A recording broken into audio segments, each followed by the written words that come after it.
ನಲ್ಲಿ ಇದೆ ಅಂತ ಕೇಳಿದ್ದೀನಿ, ತೆಲುಗುಯಿಂದ ಆಫರ್ ಇದೆ ಅಂತ ಕೇಳಿದ್ದೀನಿ, ಹಿಂದಿ ಸಿನಿಮಾದಲ್ಲಿ ನಟಿಸ್ತಿದ್ದೀರಾ ಅಂತ ಕೇಳಿದ್ದೀನಿ.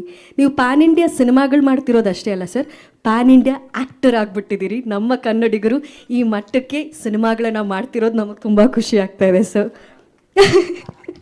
ನಮಸ್ಕಾರ ಎಲ್ರಿಗೂ. ಜಾಸ್ತಿ ಹೊಗಳಿದಾಗ ಸಿಕ್ಕಾಪಟ್ಟೆ ಭಯ ಆಗುತ್ತೆ ನನಗೆ. ಫಸ್ಟ್ ಆಫ್ ಆಲ್ ನಾನು ಅಲ್ಲಿ ಕೂತ್ಕೊಂಡಾಗ ಅಂದರೆ ಈ ಸಿನಿಮಾದಲ್ಲಿ ಇಬ್ಬರೇ ಸೂಪರ್ ಸ್ಟಾರ್ ಇರೋದು. ನಾನು ಆ್ಯಕ್ಟರ್ ಅಷ್ಟೇ. ನಾನು ಯಾವುದೇ ಕಾರಣಕ್ಕೂ ಅವ್ರು ಮಾಡಿರೋವಂಥ ಕೆಲಸಗಳೇನು ಅಣ್ಣ ಸುಮ್ಮನೆ ಇರಿ ಅಣ್ಣ ಅವ್ರು ಮಾಡಿರೋವಂಥ ಕೆಲಸಗಳು, ಅವರು ಕೊಟ್ಟಂಥ ಸಿನಿಮಾಗಳು, ನಾನು ನಿನ್ನೆ ಮೊನ್ನೆ ಬಂದವನು. ನಂದಿನ್ನೂ 10 ವರ್ಷ ತುಂಬಿಲ್ಲ, 6-7 ವರ್ಷ ಆಗಿರೋದು. ಜಸ್ಟ್ ನಟಿಸಿದೆ ಅನ್ನೋ ಕಾರಣಕ್ಕೋಸ್ಕರ ನಾನು ಯಾವತ್ತೂ ಕೂಡ ಈ ಸಿನಿಮಾದ 3ನೇ ಸೂಪರ್ ಸ್ಟಾರ್ ಅಲ್ಲ, ಇಬ್ಬರು ಸೂಪರ್ ಸ್ಟಾರು, ನಾನೊಬ್ಬ ನಟ ಅಷ್ಟೇ.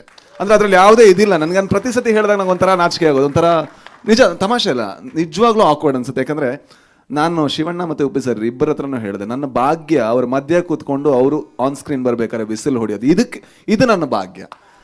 ಆ್ಯಂಡ್ ಇನ್ನೊಂದು ಆ್ಯಕ್ಚುಲಿ ಒಪ್ಸೋದಕ್ಕೆ ಕಷ್ಟ. ಯಾಕಂದರೆ ನಾನು ಯಾವಾಗಲೂ ಒಬ್ಬ ನಿರ್ದೇಶಕನಾಗಿ ಯೋಚನೆ ಮಾಡ್ತಾ ಇರ್ತೀನಿ, ನನಗೆ ಬರಿಬೇಕು, ನಾನು ಡೈರೆಕ್ಟ್ ಮಾಡಬೇಕು ಅಂತ. ಆ್ಯಕ್ಟಿಂಗ್ ಅಂದ ತಕ್ಷಣ ನಾನು ಯಾವಾಗಲೂ ಯೋಚನೆ ಮಾಡೋದು, ಇದು ಆ್ಯಕ್ಟ್ ಮಾಡಿದ್ರೆ ಮತ್ತೆ ನಾನು ಡೈರೆಕ್ಷನಿಂದ ಎಷ್ಟು ದೂರ ಹೋಗ್ತೀನಿ ಅಂತ. ಸೊ ಅದರಿಂದ ನಾನು ಅರ್ಜುನ್ ಜನ್ಯ ಅವರನ್ನ ಎಲ್ಲ ರೀತಿಲೂ ಕನ್ವಿನ್ಸ್ ಮಾಡೋಕ್ಕೆ ಟ್ರೈ ಮಾಡಿದೆ. ಸರ್ ಯಾರಾದರೂ ಚೆನ್ನಾಗಿರೋ ಹುಡುಗನ ಹಾಕ್ಕೊಳ್ಳಿ ಅಂತ.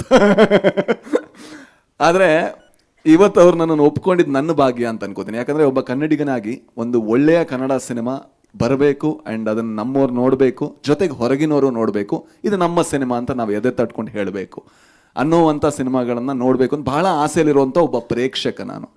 ಆ್ಯಂಡ್ ನಾನು ಇವತ್ತು ಈ ಟೀಸರ್ಗಿಂತ ಮುಂಚೆ ಅರ್ಜುನ್ ಸರಿಗೆ ಫೋನ್ ಮಾಡಿ ನಾನು ಹೇಳಿದ ಒಂದೇ ವಿಷಯ, ಸರ್ ನೆಕ್ಸ್ಟ್ ಸಿನಿಮಾ ಏನಾದರೂ ಬೇರೆ ಲ್ಯಾಂಗ್ವೇಜಲ್ಲಿ ಡೈರೆಕ್ಟ್ ಮಾಡಿದ್ರೆ ನೀವು ಮತ್ತೆ ಸರಿ ಇರಲ್ಲ, ಕನ್ನಡದಲ್ಲೇ ಮಾಡಬೇಕು ಅಂತ.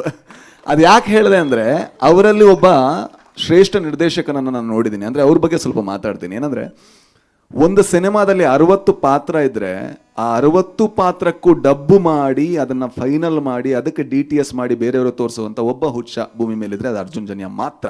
ಯಾಕಂದರೆ ಯಾರಿಗೂ ಸಾಧ್ಯ ಇಲ್ಲ ಸರ್, ಇಂಪಾಸಿಬಲ್. ಒಂದು ಪಾತ್ರಕ್ಕೆ ನಾವು ಡಬ್ ಮಾಡೋದ್ರೊಳಗೆ ಸುಸ್ತಾಗೋಗಿರ್ತೀವಿ. ನಾನು ಅವ್ರ ಸ್ಟುಡಿಯೋಗೆ ಹೋಗಿ ನೋಡಿದ್ರೆ ನನ್ನದೊಂದು 2 ಸೀನ್ ಬಿಟ್ಟಿದ್ರೆ ಯಾಕಂದರೆ ಜಾಸ್ತಿ ಕಿರ್ಚಿದೆ ನಾನು ಅದಕ್ಕೋಸ್ಕರ.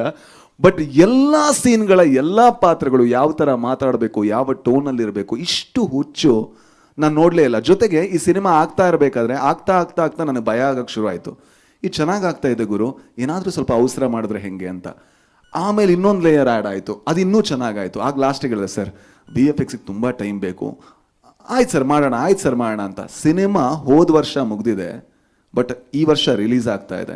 ಒಬ್ಬ ನಿರ್ದೇಶಕ ಇಷ್ಟು ತಾಳ್ಮೆಯನ್ನು ತಗೊಂಡು ಜೊತೆಗೆ ಒಬ್ಬ ನಿರ್ಮಾಪಕ ಅದಕ್ಕೆ ಬೆನ್ನೆಲುಬಾಗಿ ನಿಲ್ಲೋದು ಅಂದರೆ ಅದು ರಮೇಶ್ ರೆಡ್ಡಿ ಸರ್ ಮತ್ತು ಅರ್ಜುನ್ ಜನ್ಯ ಇವರಿಬ್ಬರ ಹಿರಿಮೆ ಅಂತ ಹೇಳ್ಬೋದು.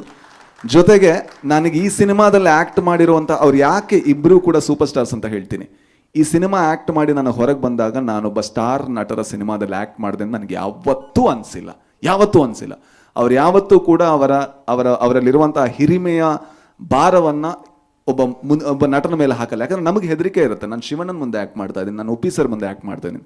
ಅದು ಯಾವುದನ್ನೂ ಮಾಡದೆ ನಾವು ಚೆನ್ನಾಗಿ ಮಾಡೋದಕ್ಕೆ ಏನೆಲ್ಲ ಸಪೋರ್ಟ್ ಮಾಡಬೇಕು ಅದನ್ನು ಮಾಡಿದಂತಹ ಮಹಾನ್ ಕೆಲಸಗಾರರು, ಕಲಾವಿದರು ಎಲ್ಲರೂ ಇವರೇ. ಥ್ಯಾಂಕ್ ಯು ಸೋ ಮಚ್ ಅಣ್ಣ, ನನ್ನನ್ನು ಸಹಿಸ್ಕೊಂಡಿದ್ದಕ್ಕೆ ಆ್ಯಂಡ್ ನನಗೊಂದು ಅವಕಾಶ ಕೊಟ್ಟಿದ್ದಕ್ಕೆ. ಆ್ಯಂಡ್ 45 ನಾನು ಅಂದ್ಕೊಂಡಂಗೆ ನಿಮ್ಮೆಲ್ಲರ ಹಾರೈಕೆಯಿಂದ ಬಹಳ ದೊಡ್ಡ ಸಿನಿಮಾ ಆಗಲಿ. ತುಂಬ ಕಷ್ಟಪಟ್ಟ ತಂಡ ಆ್ಯಂಡ್ ನಿಮ್ಮ ಸಪೋರ್ಟ್ ನಮ್ಮ ಜೊತೆಗಿರಲಿ. Thank you. Thank you Raj sir. ಒಂದು ಮಾತಂತೂ ಹೇಳಲೇಬೇಕು, ರಾಜ್ ಬಿ ಶೆಟ್ಟಿ